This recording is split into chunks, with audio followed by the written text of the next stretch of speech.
This episode of Internet Today is brought to you by Manscaped. And let's start with something that everyone can agree on. Daylight savings time sucks. Too dark. And also waking up so early and going to bed so early and it's dark out. Like now when we just get to the studio, it's dark out. Yeah, and also here in California, we voted to get rid of this.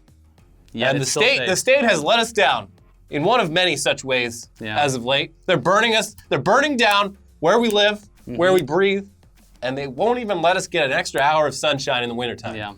Now, on to the episode. You can't say we didn't warn you. Just last week on our most recent episode of News Dump, we called out business news outlet CNBC for bringing the term boomer into the mainstream consciousness thanks to their article, Teens Use OK Boomer to Fire Back at Older Critics. Got a boomer. Seeing the term exposed in such a big way was sure to lead to a defensive response from the people who are typically on the receiving end of the phrase, and yup, didn't take long before it all blew up and the older generations got real angry and real outspoken. Congratulations, you've ruined a meme.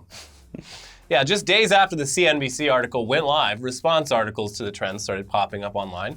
One in particular that stuck out was a write-up by total boomer Steve Cuozzo from the New York Post, headlined, "Millennials' extreme hatred for baby boomers is totally unjustified." Okay, boomer. Yeah. The entire article starts out by, once again, miscategorizing everyone under a certain age as millennials. Yeah, great start. This article, there's got to be a checklist, and this one checks. It hits them all. It hits them all. Yeah. Yeah, this is the whole everyone younger than me is a millennials thing. That's an issue we brought up in our original video talking about this, because older generations, they just lump everyone younger than them into one category, despite the age range spanning, at this point, like 3 or 4 decades. Yeah. He writes, quote, "Baby boomers who cried don't trust anyone over 30 during the Vietnam War should be scared to death of millennials, because at least among the Twitterati, they hate us. They really, really hate us." Well, he's not wrong there. Yeah, at least he's aware of it. Although I think, again, this might be a thing of, he might be taking things a bit more literally than maybe calls for, but whatever. Yeah. The article goes on and it continues in an attempt to show that boomers shouldn't be mocked because they went through the same type of hardships faced by younger generations, and he often uses either logical fallacies in an attempt to prove his point or just complaining in general. In the article, the author complains that he had to pay off $4,000 worth of student loans. Oh, it sounds like a fucking dream. And he Congrats. said he was able to do it by working his butt off in backbreaking, sometimes dangerous jobs that offered no more guarantees or benefits that many companies confer today. And he does this without mentioning that wages have been stagnant for all but the top earners since around the 1970s. He also, not so subtly there, alluded to the fact that young people don't work hard enough these days. Yeah, this is some real dig deeper material. I love this article. Like you couldn't write a better like satirical response in The Onion or Hard Times or whatever in response to the OK Boomer trend than what this guy has done sincerely. To be fair, he did adjust for inflation on the amount he owed. So he's like, the average student debt loan when they leave college is this much. I owed $4,000, which technically it would be this much, but then doesn't take into account stagnant wages and the fact that even the minimum wage hasn't gone up with inflation. So it's hard to kind of sympathize with his argument there. Yeah. Other quotes from his article consist of the same lazy jabs that spawned the widely adopted use of boomer as a pejorative term in the first place. Quote, "If they spent more time studying actual history, which can't easily be found on iPhones," fuck you. Here's another quote. "The made in USA digital revolution that brought forth the gadgets without which millennials couldn't get out of bed." Yeah. Here's another quote. "While some millennials are truly committed to constructive change, many more seem to be upset mainly because they have to work too hard." Okay, boomer. Anyway, this defensive article was just the tip of the iceberg as far as reactions from the older generation goes, because over the weekend, a conservative radio host from Rochester, New York, Bob Lonsberry, whose name is much too similar to my own father's name than I am comfortable with, Bob Lonsberry tweeted out the spiciest take of all, equating the use of the word boomer to the use of the N-word. It happened so quick that they brought it to its ultimate extreme. Yeah. No. I don't think we covered it, but this reminded me like Chris Cuomo, a boomer who works for, I believe, CNN or MSNBC, one of those. Some asshole called him Fredo. Yeah. He got real pissed and said that Fredo is basically the N-word for Italians. Yeah. But I love this trend of like boomers equating things with the N-word that are in no way Finally, I'm being discriminated against. Now, in a now-deleted tweet, Lonsberry said this: "Boomer is the N-word of ageism. Being hip and flip does not make bigotry okay, nor is a derisive epithet acceptable because it is new." Holy shit, Boomer. Who can forget when, 100 some odd years ago, boomers, they had to eat and get their water and ride in buses separately from the rest of us. They were shunned by society on an institutional level.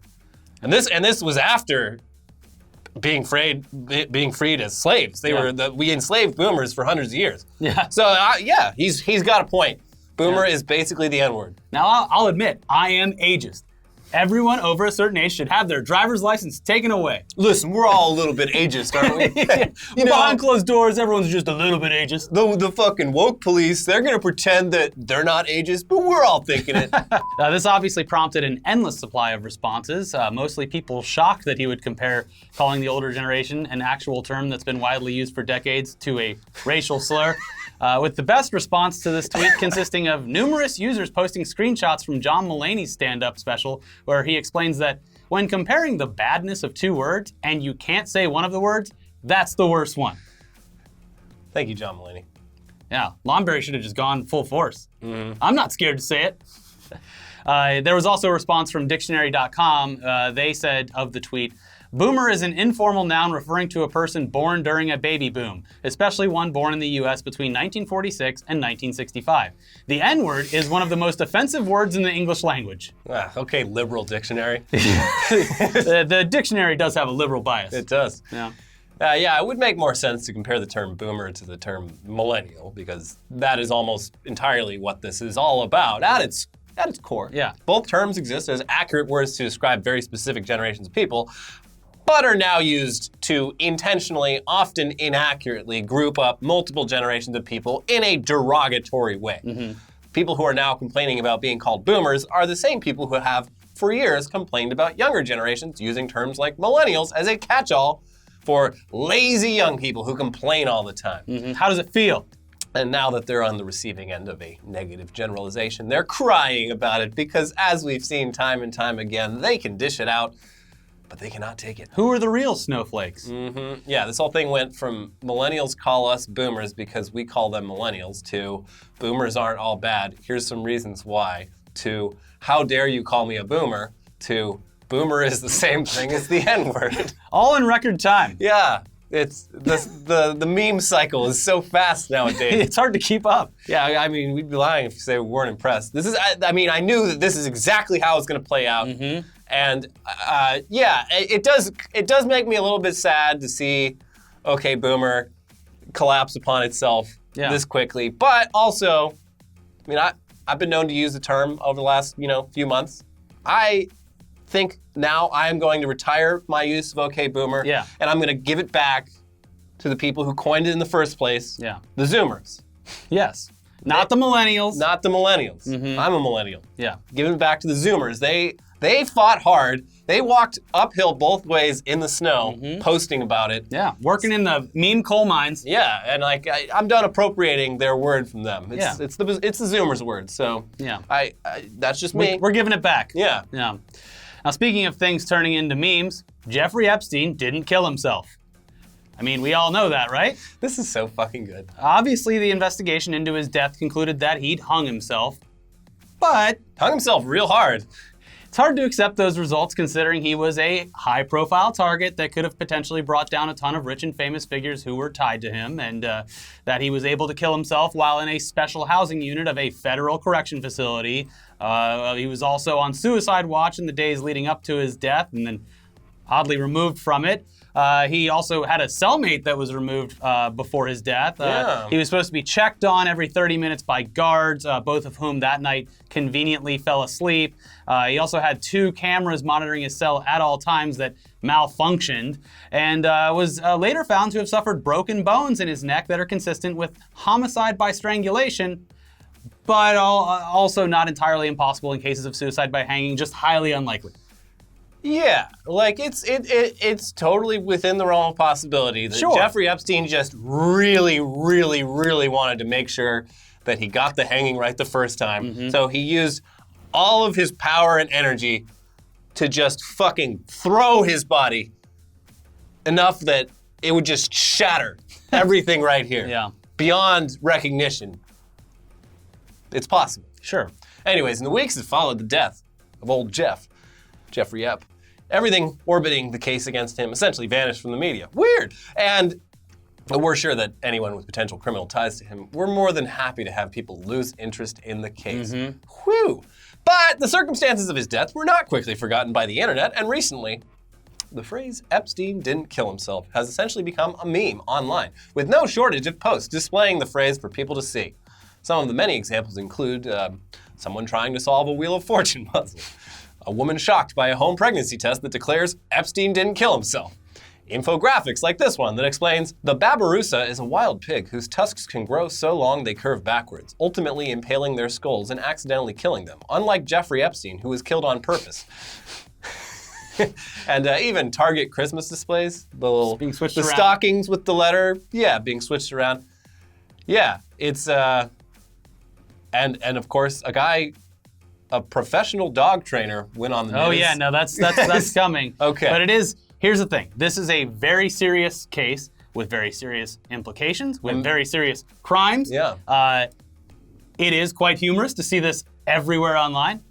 But much like the recent exposure of the word boomer as a derogatory term, all of this memery recently spilled over into the mainstream when during an interview with Fox News host Jesse Waters, a guest and a former Navy SEAL named Mike Ritlin ended his segment about the Warrior Dog Foundation with a PSA about military-trained dogs, but also slipped in the Epstein phrase right before he was cut off. Effortlessly. Here's the clip posted by Twitter user Carly Bond.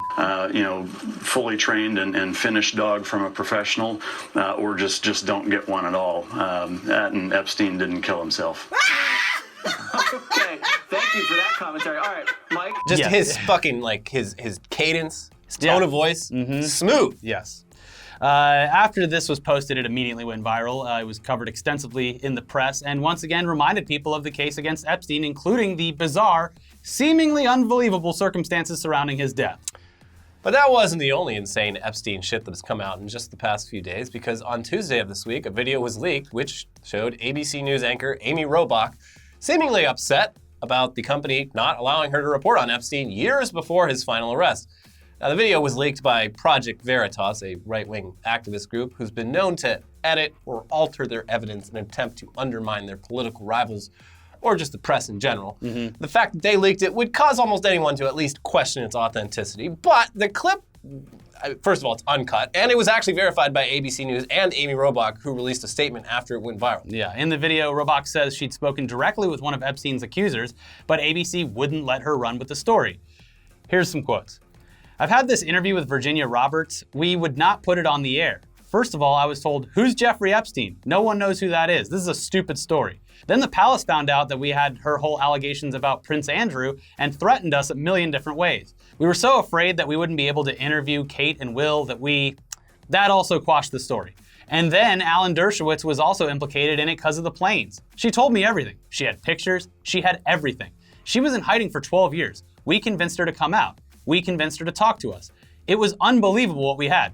Clinton, we had everything. She continues, I tried for 3 years to no avail, and now it's all coming out, and it's like these new revelations, and I freaking had all of it. I'm so pissed right now. Like, every day, I get more and more pissed, because I'm just like, oh my God, what we had was unreal. Other women backing it up. Brad Edwards, the attorney 3 years ago, saying, there will come a day when we will realize Jeffrey Epstein was the most prolific pedophile this country has ever known, and I had it all 3 years ago.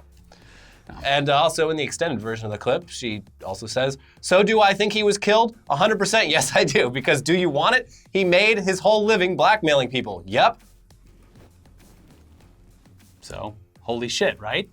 Well, despite all of their sources and interviews with victims and how that could have shown how much of a criminal piece of shit Epstein was, both Robach and ABC News released corresponding statements attempting to explain why they chose not to run with the story. In her statement, Amy Robach said, As a journalist, as the Epstein story continued to unfold last summer, I was caught in a private moment of frustration. I was upset that an important interview I had conducted with Virginia Roberts didn't air because we could not obtain sufficient corroborating evidence to meet ABC's editorial standards about her allegations. My comments about Prince Andrew and her allegation that she had seen Bill Clinton on Epstein's private island were in reference to what Virginia Roberts said in that interview in 2015. I was referencing her allegations, not what ABC News had verified through our reporting. The interview itself, while I was disappointed it didn't air, didn't meet our standards. In the years since, no one ever told me or the team to stop reporting on Jeffrey Epstein, and we have continued to aggressively pursue this important story. Okay. The statement from ABC News said basically the same thing, but they added that, quote, "We have never stopped investigating this story, ever since we've had a team on this investigation and substantial resources dedicated to it. That work has led to a 2-hour documentary and 6-part podcast that will air in the new year." Oh, well, we have that to look forward to. All right. Yeah. But to bring it all back around, the meme of Epstein didn't kill himself now has 2 on-air mentions on major news networks, though one was never meant for broadcast. And hey, if this meme keeps the public consciousness aware of this man's crimes, the potential conspiracy surrounding his death, and can somehow maintain the outrage, then good. That's good. His victims deserve justice, and the people involved with him, who abused these young women, deserve to face the consequences for their crimes. Yeah. Also, the thing I love about Epstein, Oh, yeah, here, that's a good quote. that wasn't a good way to put it. The thing I love about this situation, Yeah. it's the one thing that anyone who's not like a just nerd-ass centrist can really unite on this. It's, like, it's really brought us all together. I didn't even know this was a Veritas video. I saw this being like tweeted out by some very far left people. Yeah. Before I put 2 and 2 together, it's like, oh, they're trying to go after like Hillary and Bill. Well, I don't give a shit about them. Fuck them. Yeah. Also, Hillary and her clone daughter were on The Daily Show, and they turned it into a whole fun joke. They made it into a bit, and it's like What was the lady? It's like Ghislaine Maxwell. Ghislaine Maxwell was Yeah. at Chelsea Clinton's wedding. Not just that, they were fucking friends. Yeah. Like they went on vacation together. And now she's on the run. No one knows where she is. Yeah, everyone's just like, oh yeah, she's probably fine. Who cares? The lady who like arranged for human trafficking for this guy. Whatever. Yeah. Why do we really need to talk to her? So yeah, the 2 things that everyone can agree on: daylight savings time sucks, and Epstein didn't kill himself. Yeah, I'm excited for Christmas when I get to see it on someone's like roof in lights. yeah, Epstein Christmas didn't lights kill himself. definitely gonna happen. Yeah. Anyways, before we get into news that is way less serious than what we've just covered, let's take a nice breather and thank today's sponsor, one who has graciously sponsored us numerous times now and helped keep this show up and running. That is Manscaped. They are the best in men's below-the-belt grooming, and they offer precision tools for your family jewels. Manscaped is forever changing the grooming game with their Perfect Package 2.0. Inside the Perfect Package, you'll find their electric trimmer called the Lawnmower 2.0. This waterproof and skin-safe technology will protect you from nicking your sack. You can also create less mess by trimming in the shower. And of course, let's not forget about the Crop Preserver, an anti-chafing ball deodorant and moisturizer. You already put deodorant on your armpits. Why aren't you putting deodorant on the smelliest part of your body? You stink, but not anymore. The Perfect Package 2.0 also includes anti-chafing performance boxer briefs that keep your package cool and smelling fresh all day. Also, for on-the-go freshness, you'll love the Crop Reviver Ball Toner Spray. Get those balls looking like eggs. Smooth as eggs, baby. It's time to get clean with this Perfect Package 2.0, and right now you can get 20% off plus free shipping with our promo code TODAYDAILY, all one word, at manscaped.com. That is 20% off with free shipping when you head to manscaped.com and use code TODAYDAILY. Always use the right tools for the job and check out Manscaped. Yeah. But now let's get back into the rest of the news with the latest in one of our least favorite topics to cover on this show, confusingly toxic fandom. So a few weeks back, Martin Scorsese, an award-winning, almost universally loved filmmaker whose career has spanned decades and brought us films like Taxi Driver, Raging Bull, Goodfellas, Gangs of New York, The Departed, and The Wolf of Wall Street, among countless others, he made the mistake of sharing his opinions about superhero movies with the press and has been pointlessly dragged on social media ever since by fucking dorks. During an interview at a press event for his upcoming movie, The Irishman, which is set to premiere on Netflix later this month, Scorsese was asked, for some reason, if he had seen any Marvel movies, to which he replied simply, "I tried, but that's not cinema." He continued, Honestly, the closest I can think of them, as well made as they are, with actors doing the best they can under the circumstances, is theme parks. It isn't the cinema of human beings trying to convey emotional, psychological experiences to another human being. And we, like everyone else, saw this headline and quote, but we just said to ourselves, okay, so Martin Scorsese doesn't like Marvel movies. Big deal, who cares? And then just went about our day. At most, it warrants a simple okay boomer, Yeah. and then you move on with And you're your life. done. Yeah. This apparently was not the case for thousands of outspoken people online whose entire identities are shaped by these movies and who must defend these creations of a multi-billion-dollar company against the words of a 76-year-old man. It is just so pointless and stupid. I can't fathom why anyone cares. You can love Marvel movies. They're great. I love Marvel movies. Elliot loves Marvel movies. We Yeah, all love Marvel they're not movies. bad. But you can also very easily choose not to be bothered when someone who doesn't like them makes their opinions known. And his words have absolutely zero chance of damaging their brand or their future projects. Bob Iger's not like reading this. Oh God, Scorsese! Right. Someone finally called us out. How are we going to keep getting away with Cancel it? the franchise. It's not as if Disney heard Scorsese talking shit and decided to just pack it in because the guy who made Goodfellas didn't like Guardians of the Galaxy. Also, I should say this. I'm not that old, but in the 1990s, there was like 4 fucking superhero movies total that came out.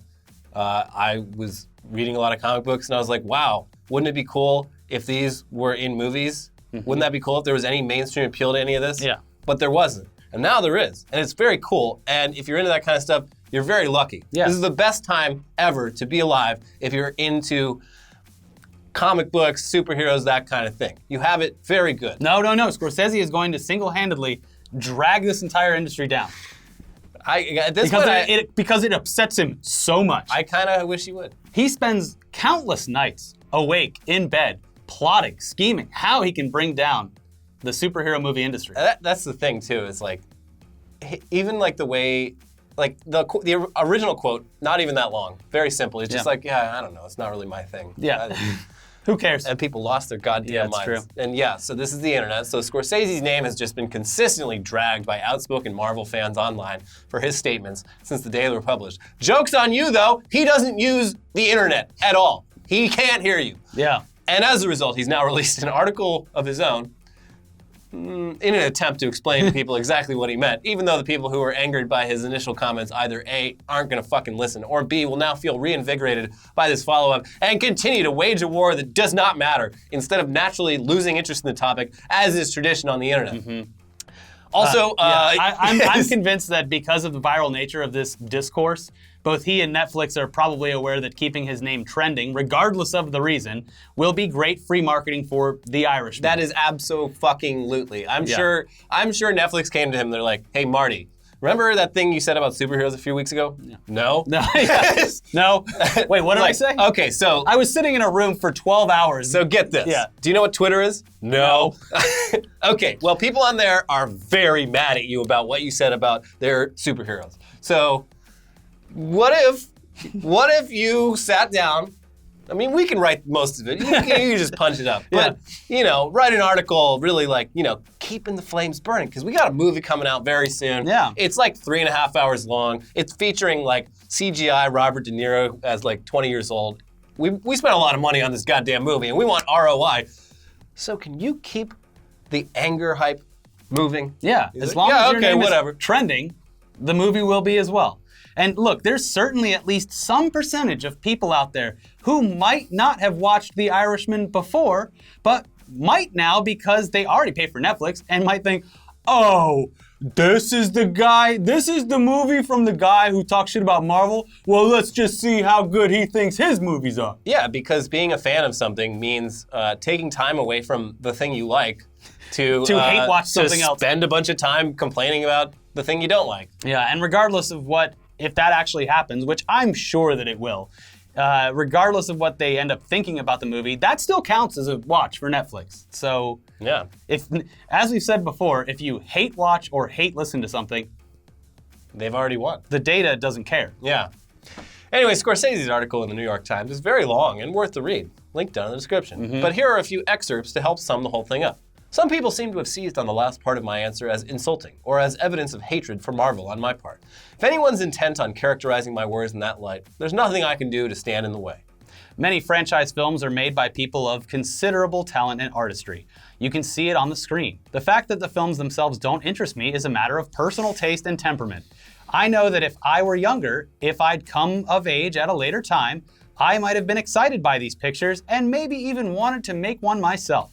But I grew up when I did, and I developed a sense of movies, of what they were and what they could be. That was as far from the Marvel Universe as we on Earth are from Alpha Centauri. Many of the elements that define cinema as I know it are there in Marvel pictures. What's not there is revelation, mystery, or genuine emotional danger. Nothing is at risk. The pictures are made to satisfy a specific set of demands, and they are designed as variations on a finite number of themes. That's the nature of modern film franchises. Market researched, audience tested, vetted, modified, re-vetted, and remodified until they're ready for consumption. Another way of putting it would be that they are everything that the films of Paul Thomas Anderson, or Claire Denis, or Spike Lee, or Ari Aster, or Catherine Bigelow, or Wes Anderson are not. And he continues, so you might ask, what's my problem? Why not just let superhero films and other franchise films be? The reason is simple. In many places around this country and around the world, franchise films are now your primary choice if you want to see something on the big screen. It's a perilous time in film exhibition, and there are fewer independent theaters than ever. The equation has flipped, and streaming has become the primary delivery system. Still, I don't know a single filmmaker who doesn't want to design films for the big screen, to be projected before audiences in theaters. That includes me, and I'm speaking as someone who just completed a picture for Netflix. It and it alone allowed us to make The Irishman the way that we needed to. And for that, I will always be thankful. We have a theatrical window, which is great. Would I like the picture to play on more big screens for longer periods of time? Of course I would. But no matter whom you make your movie with, the fact is the screens in most multiplexes are crowded with franchise pictures. Martin said nothing wrong. Yeah. The guy's spot on. Yeah. And I love him. The Marvel fans are just ageist. They are. Mask off. Yeah. So, I mean, yeah, nothing to disagree with there. But again, it's highly unlikely that this more detailed explanation will do anything to sway the people who think that he's wrong. And it'll probably just become more fuel to the fire as they have more quotes they can use to point out how wrong he is. But how about you look at it another way? This dude makes great movies. He's 76 years old, and he doesn't care to see Marvel movies when he's looking for something to check out at the theater. Who cares? Who cares? Who cares? Please leave all comments and complaints down in the comments below, and understand that we are appreciative of your viewership here on this channel, regardless of whether or not you agree with us all the time. Yeah, thanks. Oh, and here's a fun one before we go. HBO created what can only be described as a masturbation box. They say it's for getting some privacy and for watching their shows when there's noisy roommates or family members around, but we all know exactly what this would be used for if it were actually manufactured. And Pornhub should literally just steal this idea and actually make it. By the way, the tweet that they sent out from the official HBO Twitter account with the promotional video has already been deleted, so I guess they realized what they had unleashed upon the world.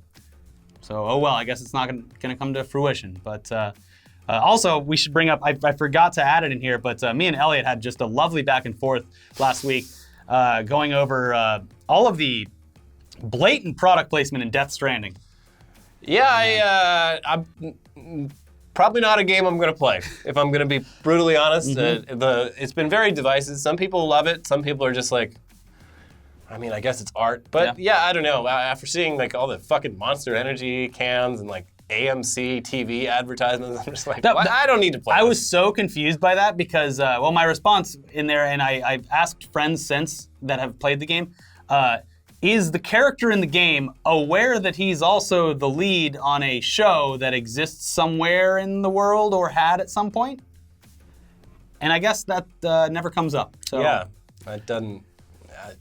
My whole thing with it was, my whole opinion on it was, I've never been too into the Metal Gear Solid games or anything like that, but I have been aware of the discourse surrounding Hideo Kojima over the past couple of years, as he has lifted as one of genius. Yeah, as one of like the greatest artistic minds that video games have ever seen. And so I'm like, yeah, okay, cool. This guy's getting to do his own thing. Sony's giving him a blank check basically to just create wherever he wants. When I think about independent art, I picture just a rack of like energy drinks. So when I saw that, I was confused. I was so confused when I saw it. I was like, I'm sure that the game is great. It was just confusing for me to see that the A and B of the past 2 years, and then seeing it riddled with product placement. Yeah. And there's excuses like, oh, he does it I saw excuses as he does it as a joke or as a commentary on society, or also that Japanese people love product placement. So that's true. Okay. And then I also saw like, I don't. well, he has to get the game funded, and it's like, okay, well, Sony's worth $70 billion, and they paid. I don't think this game was going to have any trouble getting purchased. Anyways, it's just funny to see. That's all. I'm sure that a lot of you out there will love the game. Yeah. I'm sure you will. Anyway, we didn't do a podcast this week because yesterday I spent all day at the courthouse not getting selected for jury duty. I also got in a car accident on the way there, so talk about a case of the Mondays. Yeah. And then Ricky had his own trip to hell. Although, no, his trip to heaven, but the ride was through hell. Yeah. He went to Funhouse, which is like about 400 miles away. Yeah, might as give well or be take. 400 miles away. Yeah. But it was great, and I have no idea when the video is going up, but I'm sure that you will see it when it goes up. I'll tweet about it and all that stuff. But yeah, it was a wonderful time being there. A hell of a drive back. It was, I'd say it's about 20 miles, and it took me 2 hours. 2 hours almost exactly to get home from there. That's why I don't see any of my friends ever. But it's worth it. It's gonna be worth it because I got to see my friends and I got to be on this thing that is gonna come out, and I don't even know if I'm allowed to say what it is, but it'll be up. Nice. So that's the reason we hadn't done a podcast yet. We might save some of the questions for next week. We both had a hell of a Monday, very busy. But be sure to check out our other episodes over here. We have a brand new episode of Weekly Weird News and a new episode of News Dump. So be sure to check out both of those, and we'll see you very soon for a new episode of Tech News Day. Bye.